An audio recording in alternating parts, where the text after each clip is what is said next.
Tim penyidik Komisi Pemberantasan Korupsi KPK menemukan 4 ponsel yang disembunyikan di atas plafon rumah dinas mantan Wakil Menteri Ketenagakerjaan Immanuel Ebenezer Gerungan alias Noel. Temuan 4 ponsel di atas plafon rumah Noel tersebut diungkap oleh tim penyidik KPK saat menggeledah kediaman Noel di kawasan Pancoran, Jakarta Selatan pada Selasa lalu. Selain 4 ponsel, tim penyidik juga mengamankan 1 unit mobil Alphard dari rumah dinas Noel. Tim melakukan penggeledahan di salah satu rumah di wilayah Pancoran, ya, yaitu rumah saudara IHG. Ya. Dari penggeledahan itu, tim mengamankan sejumlah barang bukti elektronik dan juga aset dalam bentuk kendaraan bermotor roda 4, dan hari ini juga langsung dibawa oleh penyidik ke K4. Isi dari BBE tersebut nanti akan kita buka, kita akan melihat informasi-informasi dalam BBE tersebut yang tentu akan menjadi petunjuk, akan menjadi barang bukti bagi penyidik untuk mengungkap perkara ini. KPK menyatakan pihaknya saat ini juga masih mencari keberadaan 3 mobil mewah yang diduga sudah dipindahkan dari rumah dinas Noel. Diduga kendaraan tersebut disembunyikan usai kegiatan tangkap tangan pada Rabu 20 Agustus 2025 lalu. Lantas mengapa Noel menyembunyikan 4 ponselnya di tempat yang tak lazim? Betulkah ada upaya merintangi penyidikan dengan menyembunyikan barang bukti tersebut? Dan apakah isi ponsel akan menjadi petunjuk baru terkait kasus korupsi ini?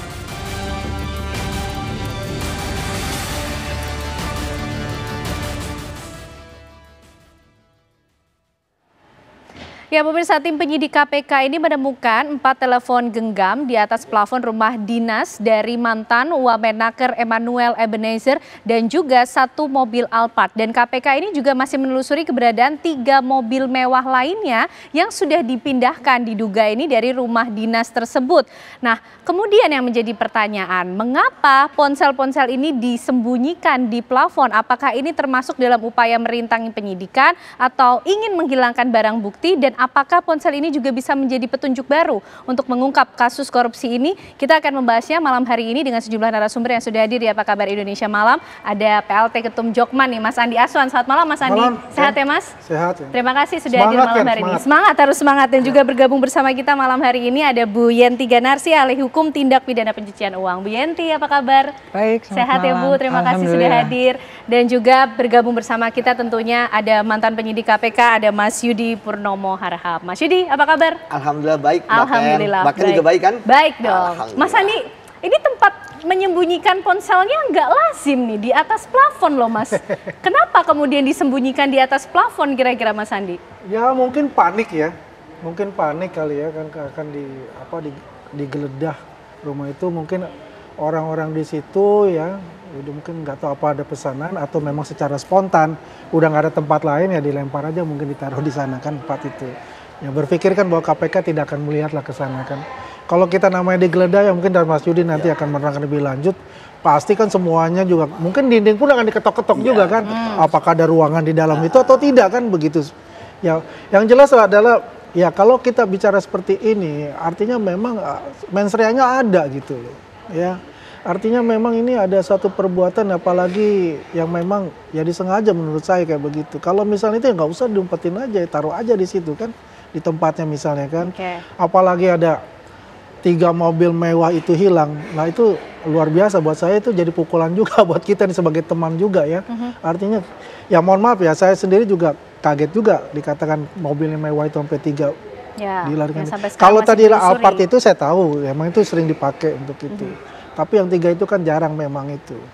Ya. Tapi yang jelas itu ya kepada teman-teman yang dititipkan itu ya segeralah kembalikan kepada KPK ya, atau polisi terdekat ya itu ya. Biar tidak berpanjang lebar lagi gitu loh. Karena ini masalahnya sudah dengan hukum ini gitu loh. Ya kan? Apa yang telah dilakukan oleh mantan ketua umum dari Joman ini ya, ini merupakan suatu ada tindakan diri pribadi dari Pak Noel itu sendiri, Bang Noel itu sendiri gitu loh. Bukan menggeret-geret teman-teman yang berafiliasi, ada yang dari Jokowi Mania atau dari Prabowo Mania. Itu adalah murni dari Bang Noel itu sendiri. Sebagai apa? Sebagai wakil menteri yang ditugaskan oleh pemerintah untuk itu. Oke, Mas Yudi, tapi kita juga penasaran, KPK ini kok bisa ya sampai dapat 4 ponsel di atas plafon? Apakah ketika menggeledah itu sudah dapat informasi atau pencariannya seperti apa? Jadi gini Mbak, ketika suatu rumah digeledah, itu kan penyidik sudah mempunyai pertama informasi ya terkait dengan bahwa ada barang bukti di sana. Nah, sekarang bagaimana kemudian barang bukti tersebut ditemukan? Memang penggeledahan itu sangat penting. Terkadang kita nggak tahu akan mendapat apa di sana.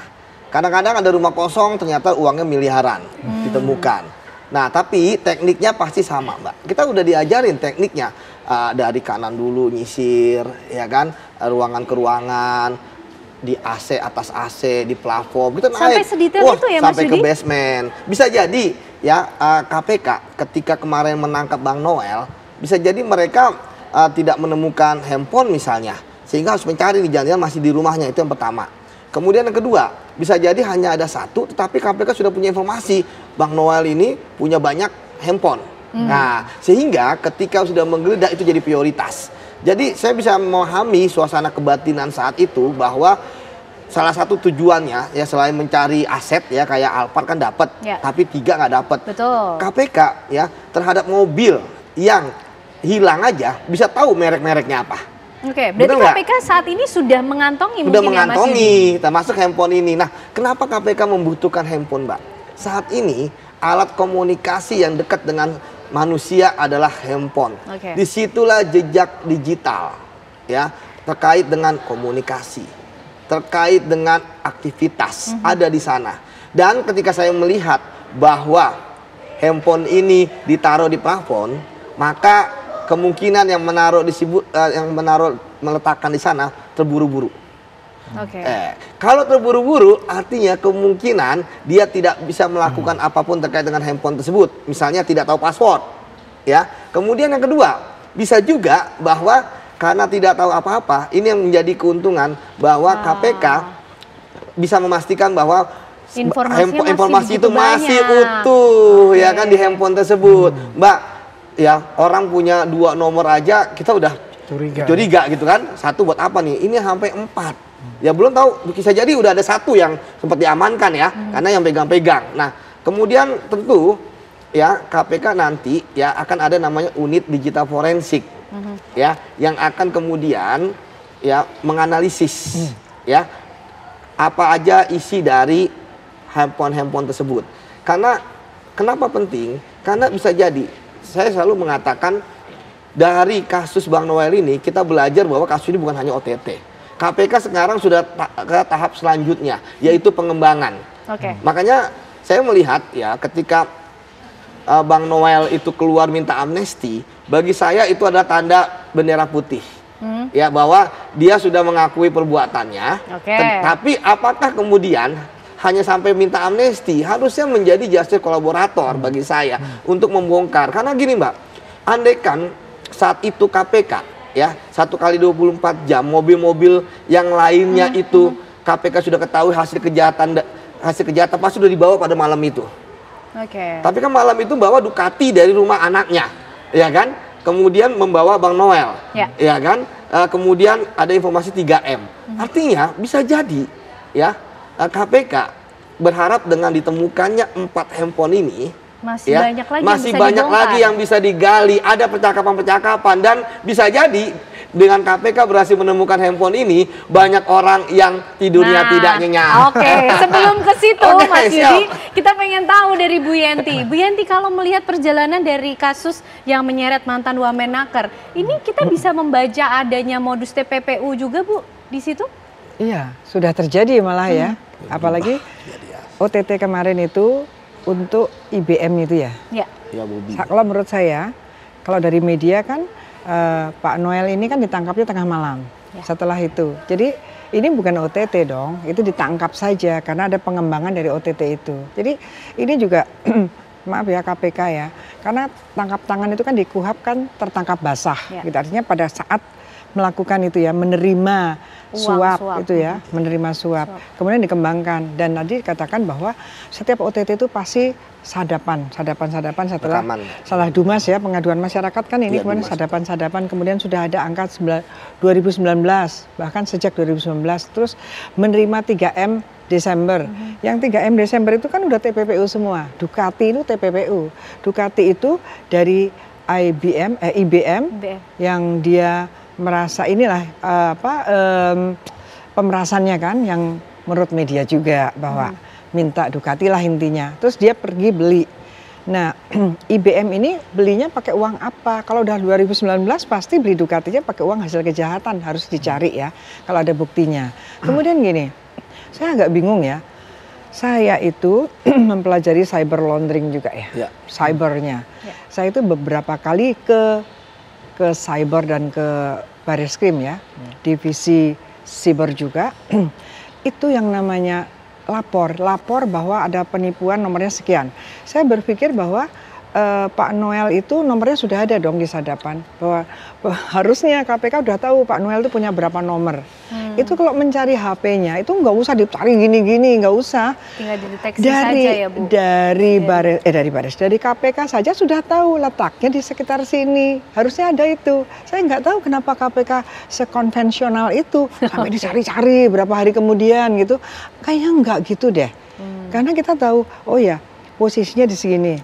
Itu gampang sekali, ada alatnya itu dibeli oleh pajak rakyat, gunakan dengan baik gitu kan. Harusnya nggak seperti ini. Meskipun dalam kondisi mati saja tetap bisa terdeteksi ya Bu? Sangat bisa sekali. Kalaupun handphonenya dibuang, nomornya ada, kita buka juga bisa kok. Kita udah lama sekali waktu saya bantu BNN ya tahun 2005, itu kita bisa mendetek bahkan waktu itu M3 ya yang nggak bisa dibuka, itu kita langsung minta ya bahwa harus sistemnya harus bisa dibuka kalau ada yang mencurigakan, dibuka supaya bisa terdeteksi. Itu bisa.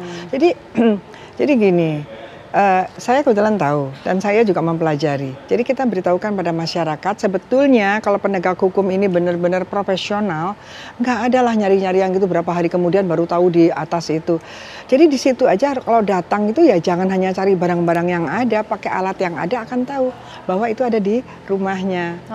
Ya itu bisa, sangat bisa. Bahkan itu posisinya mati, posisinya itu sangat bisa. Jadi ini sebenarnya kan untuk membuka betapa mudahnya ya. Kemudian berkaitan 3 mobil itu harusnya kan dilacak sejak awal. Jadi kalau 2019, kalau saya berpikir mulai 2019 itu kan mundur ke sana semua. Tadi berkaitan dengan justice collaborator ya. Kalau mau dijadikan justice collaborator tentu dia tidak boleh yang paling besar peranannya. Artinya apa? Harus ada yang lebih tinggi lagi, apakah menterinya ini ataukah menterinya sebelumnya, buka semuanya kalau mau seperti itu. Karena tidak boleh dong mengatakan ini sejak 2019 menurut KPK, kan ya kan? Berarti sudah terjadi. Kita kan mau membersihkan kementerian yang benar-benar berkaitan dengan perindustrian, berkaitan dengan perdagangan, perekonomian negara. Termasuk siapa saja yang pernah terlibat dari 2019 artinya ya Bu, tidak hanya dari tenaga kerja saja. Ini kan yang menggerakkan perekonomian itu, ya kan? Perusahaan-perusahaan ekonomi menggeliat itu karena harus ada tenaga kerja. Tenaga kerja harus mempunyai sertifikasi itu. Nah ternyata disinilah permainannya ya. Di satu sisi betapa menyedihkan ya yang harusnya 275 jadi 6 juta. Itu kan selalu ngomong, orang selalu mengatakan bahwa kita kalau mau daftar itu nggak bisa kalau nggak orang dalam, berarti kan gini, nggak bisa kalau nggak punya orang dalam yang bisa ngasih 6 juta kan gitu. Nah ini harus dibongkar semua. Apa iya hanya sampai wamen saja? Apakah menterinya memang tidak tahu, ya kan? Artinya menterinya juga kena prank dong, ya kan? Ataukah bagaimana ini kejadiannya? Kenapa disebut juga 2015? Ini sudah 2019. Berarti kan sudah sekian lama. Nah ini jangan tanggung-tanggung KPK dan KPK harus pede. Itu ada TPPU-nya. Jadi nggak perlu mengatakan kami akan pelajari, udah lama, belajarnya udah selesai. Tinggal action gitu. Termasuk Bu Yenti ketika handphone atau kemudian mobil-mobil mewah yang masih ditelusuri KPK. Apakah alat bukti-bukti ini saja yang bisa menjadi petunjuk membuka kotak dari kasus korupsi ini Bu? menjadi bukti-bukti kuat adanya TPPU di situ, atau ada hal lain yang masih perlu ditelusuri KPK sebagai kunci? Ya, alat bukti kita kembali ke 184 ya. KUHP kan banyak hal. Bisa jadi barang bukti ini tadi HP, bisa juga jadi surat. Kalau nanti itu dilihat, bisa lagi minta kepada PPATK ya, PPATK di print, hasilnya berarti alat bukti surat. Ya kan bisa juga sebetulnya kan, di print saja kemudian didalami, yang LHA itu dalami ada diatur ditulis lagi jadi alat bukti surat kan. Setelah itu juga saksi yang lain masih bisa banyak hal. Jadi harusnya begini, harusnya misalnya yang 69 tadi ya, 69 miliar itu mulai kapan? Kan itu dibuka semua rekeningnya. Rekeningnya dibuka semua dari mana saja, kan dari pengusaha kan, dan kemudian setelah itu ke siapa saja. Itu dibuka semua, kan kena semua. Satu orang saja, misalnya Pak Noel beli apa? Untuk istrinya kena TPPU. Untuk anaknya kena TPPU. Kalau anak ini memang menerima hasil kejahatan dan ada unsur subjektif satu lagi yang paling penting adalah anak atau istri yang menerima itu harusnya sudah curiga. Tapi kalau tidak mencurigakan ya tidak kena. Oke. Itu paling penting. Menarik nih, semakin menarik ketika kita bicara siapa-siapa saja kemudian kira-kira yang menerima uang dari hasil TPPU atau siapa yang terlibat, karena kita lihat kasusnya sudah dari 2019. Dijawabnya nanti ya, kita bahas bersama Bapak Ibu usai jeda. Pemirsa, kami kembali. Baik pemirsa, kita lanjutkan pembahasan kita malam hari ini. Tadi sudah mulai disinggung nih soal siapa-siapa saja kemungkinan yang menerima aliran dana hasil TPPU dalam kasus korupsi ini. Kita coba tanya lah ya dari orang dekatnya dulu yang sama-sama di Jokman. Mas Andi, sebelum ditangkap oleh KPK, ini komunikasi terakhir dengan Noel seperti apa, Mas? Hati-hati loh, apakah jangan-jangan disadap juga nih Mas Andi? Komunikasi dengan beliau itu udah lama. Dia komunikasinya tuh cuma singkat aja gitu. Dia ngirim aktivitas dia ya mengunjungi perusahaan A, perusahaan B. Lebih banyak itu. Tidak ada bicara, gampang loh, tinggal aja lihat punya saya. Kan jadi siap aja ya Mas kalau misalnya kalau dia siapa dimintai aja keterangan. Itu kan ada 4 kan. Ya. Nah ini kan kita perlu perhatiannya di 4 ponsel itu, mungkin ada satu hal-hal tersebut ya. Tapi kalau untuk saya sendiri itu yang dikirim itu adalah aktivitas dia gitu di YouTube, ya, di Instagram kayak gitu, model seperti itu. Tapi saya akan mengelaborasi sedikit ya bagiannya. Bahwasannya ini adalah ya cukup merusak lah kita punya kewarasan kita gitu dengan kondisi seperti ini. Artinya begini, apa yang dia lakukan itu kan, itu tidak semestinya apa yang kita pikirkan gitu. Mencoreng. Selama ini ya mencoreng lah secara organisasi ya. Mencoreng. Ya titik hitam yang paling besar lah buat kita ini. Karena kan kalau kita lihat apa yang dia lakukan ini kan luar biasa gitu. Bagaimana membantu menyelesaikan persoalan-persoalan buruh maupun pekerja yang katakanlah dizolimi oleh majikannya begitu ya. Dan terus menerus kayak gitu. Dan itulah ada panutan kepada para aktivis ya, panutan lah dari Jokowi Mania dan juga mungkin Prabowo Mania untuk itu kan, untuk konsisten dengan garis perjuangan kita untuk membela rakyat dan membantu pemerintah untuk menyelesaikan semua tugas-tugasnya sampai selesai kan begitu. Dengan kejadian ini ibaratnya petir di siang bolong gitu kan. Apalagi kalau kita lihat ya, ini masalah K3. Ini sangat luar biasa. Dari 275.000 naik ke 6 juta saja itu luar biasa. Pertanyaan saya, 6 juta ini apakah pas Noel jadi wamen ataukah ini masih sejak 2019? Kan satu itu poin dulu. Kedua, kalau kita lihat angka kecelakaan kerja itu luar biasa naik terus. Tahun 2024 itu 492.000 ya. Di tahun 2023 itu 390 something. Ya, ribu juga. Artinya ini memang diperlukan sertifikasi. Apakah sertifikasi ini katakanlah dia bayar akhirnya tidak dicek di lapangan sehingga meningkat itu nama angka kecelakaan kerja. Ini permasalahannya bukan hanya dari segi wakil menteri, tapi di mana fungsi mitigasi dari Inspektorat Jenderal. Itu perlu juga diaudit lagi. Harus ada mitigasi seperti itu gitu loh. Jangan salah ya, Inspektorat Jenderal itu bintang 2 rata-rata loh. Ya kan, ini kan mesti kita juga harus perhatikan bagaimana sih struktur dari Kementerian Tenaga Kerja itu seperti apa gitu. Kalau memang dari zaman katakanlah Pak Eman Suparno sampai sekarang ini yang terjadi ya, itu tidak ada yang namanya evaluasi, koreksi secara menyeluruh ya, dengan ada kan banyak sekali tuh dia Tenaga Kerja itu. Nah ini baru levelnya menteri ini baru kena nih, ya kan. wakil menteri. Tapi Mas Andi yang saya mungkin penasaran tadi komunikasinya hanya di satu nomor yang sama dari awal. Satu nomor yang sama dari awal. Sampai akhirnya ditangkap. Saya masih bisa buka kok. Oke, baik, di situ poinnya. Nah, Mas Yudi, ini menelusuri soal siapa-siapa kemudian nama-nama yang mungkin juga bisa diungkap dengan adanya 4 ponsel ini kan, Mas. Kalau kita lihat juga dari rentang waktu peristiwanya sendiri kan 2019 ya sebenarnya sudah terjadi sampai kemudian kemarin 2025, tapi Noel baru menjabat 2024. Artinya menteri yang menjabat sekarang atau mungkin menteri yang sebelumnya menjabat ini juga nanti ada kemungkinan untuk dipanggil KPK? Ya saya pikir kalau ada bukti pasti dipanggil oleh KPK. Tadi saya katakan bahwa mengapa sih orang-orang ini ya kemudian yang sudah bermain di ruang gelap terkait dengan sertifikasi K3 ini kemudian berani untuk memberikan uang kepada Noel 2 bulan setelah dia menjabat. Karena mereka ingin mendapatkan kepastian dukungan. Jadi mereka ingin Bang Noel ini menjadi backing bagi mereka.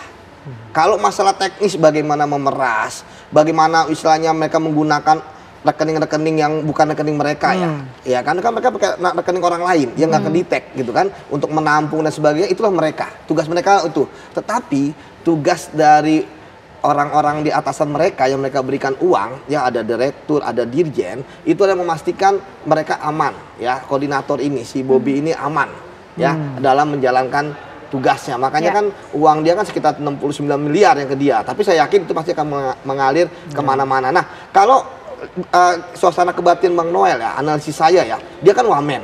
Ketika diberikan oleh Bobby dan kawan-kawan uang 3 miliar lagi, masa Bang Noel nggak mengatakan menteri gimana? Kan pasti begitu ke orang-orang itu. Benar nggak? Pasti gitu kan? Karena kan dia hanya wakil. Wakil dapat segitu gitu kan? Apalagi menteri gitu ya. Iya, makanya pasti Bang Noel juga nanya. Karena nggak mungkin dia berani terima kalau misalnya menterinya nggak ada oke dari mereka. Tapi ya sudahlah, itu pembuktian KPK menurut saya ya. Tetapi pola ini, karena ini udah berlangsung dari 2019, pasti pola minta backingan dari pejabat ya, paling tinggi di atasnya, itu pasti dilakukan. Sebelumnya nggak tahu saya ada wamen atau tidak gitu kan. Sebelumnya kan menteri misalnya. Bisa jadi ya tinggal orang-orang ini mau bicara atau tidak. Ini menyambung juga dengan Bang Andi yang mengatakan tentang Inspektorat Jenderal. Bang Andi, Inspektorat Jenderal kalau backingnya orang-orang ini ya adalah menteri atau wamen misalnya, mana berani gitu kan. Itu yang pertama. Kemudian yang kedua, kalau orang-orang ini bermain sendiri barulah gagah itu Inspektorat kan. Jadi karena apa? Kan uang ini kan begitu banyak. Ya kalau melihat bagaimana KPK menyampaikan ya ketika ini terbongkar kan adanya informasi. Sebenarnya saya juga melihat yang menarik ya. Berarti selama ini perusahaan-perusahaan yang diperas itu juga sukarela gitu kan selama 2019, 2020, 2021. Baru kemudian puncaknya mungkin ada yang merasa ini sudah keterlaluan. Ya itu yang pertama. Atau yang kedua bisa jadi di dalam internal mereka ya kan bisa jadi hujan nggak merata gitu kan. Ya memang celakanya adalah salah satu tersangka itu ya adalah suami dari pegawai KPK. Itu kan juga tambah KPK lagi naik namanya gitu kan, ada aja kan. Jadi OTT ini istilahnya kayak ada gading yang tak retak gitu kan, ada berita gitu. Tapi ya kembali lagi bahwa mudah gitu ya untuk menelusuri ya siapa saja yang menerima, asalkan ya ke-11 tersangka ini mau menjadi justice kolaborator. Kalau tidak pasti akan sangat sulit gitu ya. Karena satu lagi yang menarik terkait dengan OTT ini, bahwa KPK itu ternyata sebelum turun ke lapangan kan juga sudah menganalisis dari data dari LHA dari PPATK ya. Dan kemudian yang menarik juga tadi benar Mas Andi dikatakan bahwa sekjen itu tidak berfungsi. Karena apa? Karena orang-orang ini Irjen tidak berfungsi karena orang-orang ini ketika ada kasus korupsi di tempat lain, kita tahu KPK sedang menangani kasus PJTKA. Yang sama juga modusnya, ada perusahaan ketiga, ya kan, orang-orang juga sama, gitu kan, apa namanya, tingkatan jabatannya. Tetapi mengapa mereka masih tetap melakukan itu? Karena mereka merasa, pertama, bisa jadi KPK dianggap hanya satu tempat satker aja, nanti akan pindah yang lain. Tapi yang kedua, mereka merasa saya sudah memberikan kepada backingan saya kok. Ya kan, yang akan melindungi saya aman. Jadi saya terus aja gitu kan. Karena bagi saya Mbak, Irjen itu akan mudah melakukan identifikasi. Karena Irjen itu kan ilmunya cuma 3 ketika ada suatu dia bekerja di suatu kementerian. Pertama, satker yang anggarannya besar, ya kan. Kedua, satker yang proyeknya banyak. Oke. Ya kan? Ketiga, satker yang mengurus perizinan. Jadi di sini bisa mereka mitigasi fraudnya. Tetapi selama 6 tahun ini, ya kan, mitigasinya kemana? Nah, itu pertanyaan berikutnya. Nah, berikutnya tapi masih ke Bu Yenti dulu, Bu. Ya, soal penjeratan TPPU ini sendiri. Noel bisa dijerat dengan TPPU, sudah jelas berarti ya Bu Yenti ya? Jelas lah kalau berkaitan dengan yang 3M Desember, itu dilihat. Dapat 3M itu saya nggak tahu ya. Ada 3M itu apakah melalui transfer atau apa. Kemudian PPATK. PPATK kan sudah ada datanya. Ya artinya zamannya Pak Noel saja mulai Desember ya. 2 bulan setelah dilantik sampai dengan bulan-bulan ini ya Agustus. Itu kan sudah cukup lama. Apakah yang 3M itu tidak diapa-apakan? Disimpan aja atau sudah kemana-mana? Atau juga kan ini sudah dibuka ya karena jadi gini, masuknya menggunakan TPPU-nya 3M tadi yang Desember. Dengan adanya calon penersangkaan angka TPPU ini membuat leluasa KPK untuk membuka rekening-rekening. Ya kan? Termasuk rekening yang tidak berkaitan dengan yang OTT ini. Jangan-jangan bukan hanya 3M, jangan-jangan ada transaksi-transaksi janggal, transaksi-transaksi besar yang memang ditransaksikan oleh Pak Noel ini. Nanti akan lihat dia beli apa, uang ini dari mana. Itu aja terus-terusan. Follow the money. Follow the money. Betul. Nah itu follow the money-nya seperti itu. Sampai dengan ini ngalirnya kemana, tapi kita lihat sebelum ngalir ini sumbernya dari mana. Kalau sumbernya bukan dari penghasilannya yang sah, dan kemudian mengalir kemana-mana, yaitu TPPU semua. Saya katakan bahwa TPPU itu kan aktif dan pasif. Orang melakukan korupsi, menerima uang hasil korupsi dalam hari ini mungkin menerima gratifikasi atau suap ataukah pemerasan, kemudian mengalir kemana? Dia berarti melakukan TPPU aktif. Orang yang menerima penerimaan itu adalah TPPU pasif, dan pasif tuh harus. KPK belakangan tidak pernah pasif. Padahal dulu waktu Presiden PKS itu pasifnya jalan semua. Ya, polisi dengan Malindadi pasifnya jalan. Ini kalau diminimalisir dengan pasifnya tidak terjangkau, bahaya sekali. Jangan-jangan uang-uang itu ya di pasif-pasif ini. Jadi supaya kita menjerakannya adalah jangan ada orang-orang yang bersedia menerima pasif-pasif dan tidak tersentuh. Nah, jadi harus tahu juga ini dari mana sumbernya. Iya, dan kita mengingatkan ya, dan integritas bangsa seperti yang RK lah ya. Karena kemungkinan itu adalah perempuan itu kemungkinannya akan berkaitan dengan penerimaan hasil korupsi, ya kan? Penerimaan korupsi berarti kan pasif. Ini pasif sudah diperiksa pasifnya. Nah yang ini KPK banyak sekali ngutangnya yang pasif-pasif tidak ditelusuri. Nah ini bahaya sekali. Yang pasif ini siapa, berapa? Jangan-jangan uang-uang yang di pasif itu jauh lebih besar daripada jumlah yang diaktifkan ya, yang aktif. Walaupun pidananya yang pasif itu jauh lebih rendah, yaitu hanya 5 tahun. Hanya 5 tahun. 5 tahun itu besar ya. Yang aktif maksimum 20 tahun. Jadi dengan TPPU ini kita berharap hakim menjatuhkan pidana, walaupun pidana itu katanya nanti kalau dipidana lama-lama beban negara besar. Tapi kan ini banyak hal yang mereka harus dipidana lama. Karena penjaraannya gitu, dan penjaraan pemiskinan tadi dengan ditelusuri follow the money, tarik kembali. Nah, itu. Harus ditanyakan kembali bagaimana kemudian komitmen negara untuk betul-betul memerangi korupsi begitu ya. Nampaknya soalnya Noel ini punya informasi banyak mengenai kasus ini. Apakah kemudian dengan ditemukannya 4 ponsel di plafon dan masih ada mobil mewah yang masih ditelusuri, ini juga menjadi modus merintangi penyidikan kah? Atau ada upaya menghilangkan barang bukti? Nanti bisa dijawab ya sesaat lagi pemirsa, kami kembali tentunya. Kita lanjutkan pemirsa pembahasan malam hari ini mengenai kasus kemudian yang menyeret mantan Wamenaker Mas Yudi, akal-akalan menyembunyikan ponsel sampai di atas plafon, memindahkan mobil, akal-akalan yang biasa digunakan oleh para pelaku korupsi tidak sih Mas, lazim digunakan untuk merintangi penyidikan kah? Iya, karena mereka kan nggak ingin tahu terbongkar semuanya. Jadi mereka harus menyembunyikan barang bukti yang diduga akan diketahui oleh penyidik, seperti itu Mbak. Tadi saya katakan handphone itu kan semua aktivitas kita, semua percakapan komunikasi kita terekam di sana.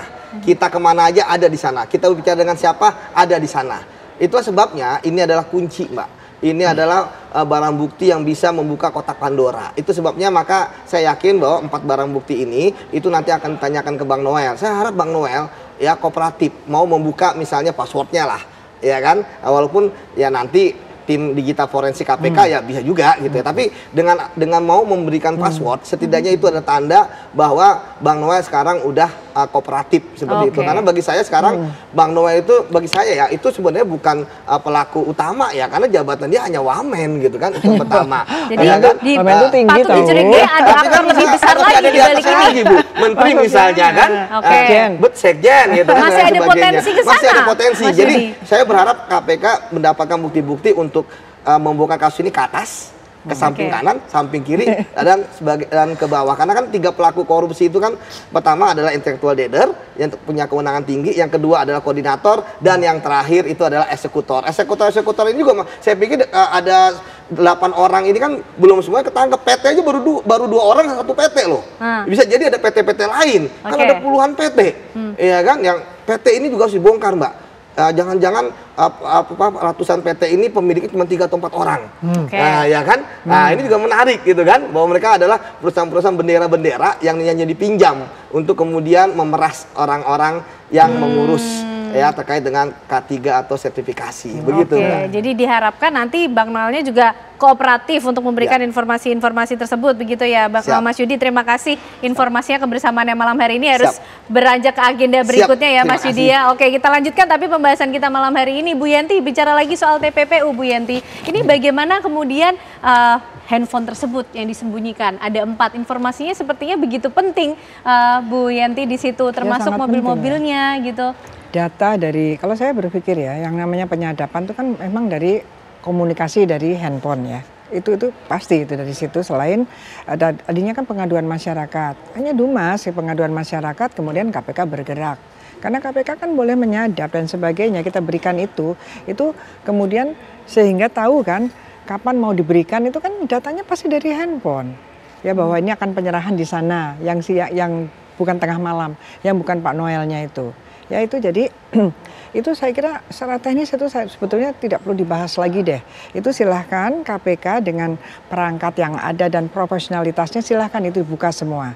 Dari situ yang penting setelah dibuka apa yang dilakukan, gitu kan? Membaca data-data itu, membaca data dari LHA, PPATK. Jadi di situ nanti akan dicari kemana saja. Jadi jangan hanya melihat 11 orang ini, tapi apalagi 11 orang ini kan hanya kalau berkaitan dengan Pak Noel kan hanya berapa bulan, padahal katanya mulai 2019 ya kan, 2019 itu kan itu yang ganti kan menteri, wamennya dan sebagainya. Tetapi orang-orang di sana kan kebanyakan kan memang karir di sana. Betul. Nah itu yang harus dibersihkan, karena kan gini, kan orang kalau mau bekerja itu pekerja-pekerja itu harus punya sertifikasi K3.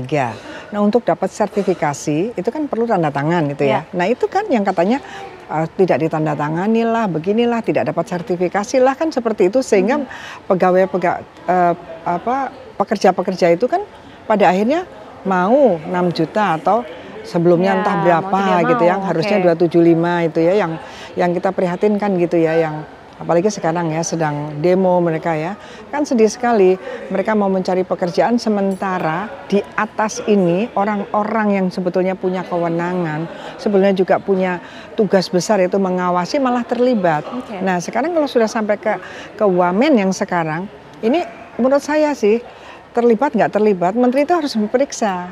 Paling tidak ya gini, kalau dalam persidangan saja kita kadang-kadang ada saksi yang ada charge ya, saksi yang meringankan. Itu artinya siapapun yang punya pengetahuan itu dimintain keterangan ya tentang itu. Tidak harus saksi-saksi yang terlibat. Nah ini kan bisa segala kemungkinan yang bisa dihadirkan dimintain keterangan, termasuk dari menterinya, bahkan mantan menteri pun bisa mantan menteri bukan menteri ini ya, mantan menteri siapapun yang tidak terlibat pun bisa dimintain keterangan sebetulnya gimana sih sistemnya. Ini kan jadi tersistem. Jadi gini, kalau pemanggilan untuk keterangan dipanggil sebagai apa dan kepentingan apa, tidak harus orang yang terlibat. Jadi bisa saja mantan menteri yang dulu yang mungkin menterinya bagus, itu juga akan ditanya gimana meskipun bagaimana kemudian sistemnya bekerja sebetulnya bagaimana gitu ya, kan itu namanya kalau kalau misalnya jadi ahlinya, nanti ahli yang memberikan keterangan itu adalah ahli yang experiences. Dia dimintain keterangan sebagai ahli saja bisa berkaitan dengan pengalamannya yang bersangkutan sebagai menteri, meskipun tidak terlibat gitu ya. Manajer satu kementerian. Itu kan lihat di mana sih celahnya. Nah, ini kan sudah berlarut-larut terjadinya. Dengan katakan berlarut-larut terjadinya berarti TPPU-nya banyak gitu. Itu kata kunci ya untuk KPK. Apalagi sudah mulai Desember ini satu orang. Mulai dari Desember dia menerima dari siapa? Yang memberikan ini IBM ini memberikannya kemana saja? Yang diberikan oleh IBM itu mengalir kemana? Itu sudah TPPU juga. Beli Ducatis pun kalau itu nanti buktinya ada bahwa yang membelikan adalah IBM. Untuk Wamen ini, IBM ini, apakah bisa dilihat sumber sahnya? Atau Pak Noel tuh sebetulnya sebelum ini sumber sahnya, sumber keuangan sahnya itu dari mana aja sih sebelum jadi Wamen? Ya, kalau ada mencurigakan, ini ya, karena kemudian sudah 11 orang yang ditetapkan tersangka, ini sepertinya masih ada potensi untuk bertambah banyak lagi dalam kasus ini, Mas Andi. Nah, dari Jokman gimana nih sikapnya, Mas? Tidak harus yang terlibat kok kalau diminta keterangan. Sikap kita adalah ya, karena ini udah ada ranahnya yang namanya korupsi, itu memang harus kita lawan. Apalagi Pak Prabowo kan dalam asta-citanya itu kan memerangi korupsi itu. Dan dia kan beliau kan mengatakan siapapun itu ya, maupun dari partai saya maupun dari pembantu-pembantu saya, kalau terlibat korupsi saya akan libas. Dan ini dibuktikan dalam waktu 4 jam langsung surat pemecatannya itu dikeluarkan, ya kan? Artinya apa? Benar-benar fokus bahwa pemerintah Indonesia ini untuk menghancurkan atau melibas yang namanya korupsi. Itu. Ya, itu kan itu sangat penting. Itu poin yang sangat penting untuk itu. Dan juga kita apresiasi yang sebesar-besarnya kepada KPK. Terus maju KPK, bongkar semua ya korupsi-korupsi yang ada di Indonesia ini ya. Jangan lupa juga ya bekerja sama dengan PPATK itu biar semua itu aliran-aliran dana itu jadi terang benderang. Kemana saja arahnya ini duit-duit itu yang diterima oleh para petinggi-petinggi negeri ini. Jadi untuk itu salut buat KPK, semangat terus. Berarti siap kooperatif untuk bisa ikut membuka juga kalau misalnya nanti dimintai keterangan lah begitu ya paling tidak. Terima kasih Mas Andi, Bu Yenti juga terima kasih atas penjelasan dan diskusinya malam hari ini pemirsa.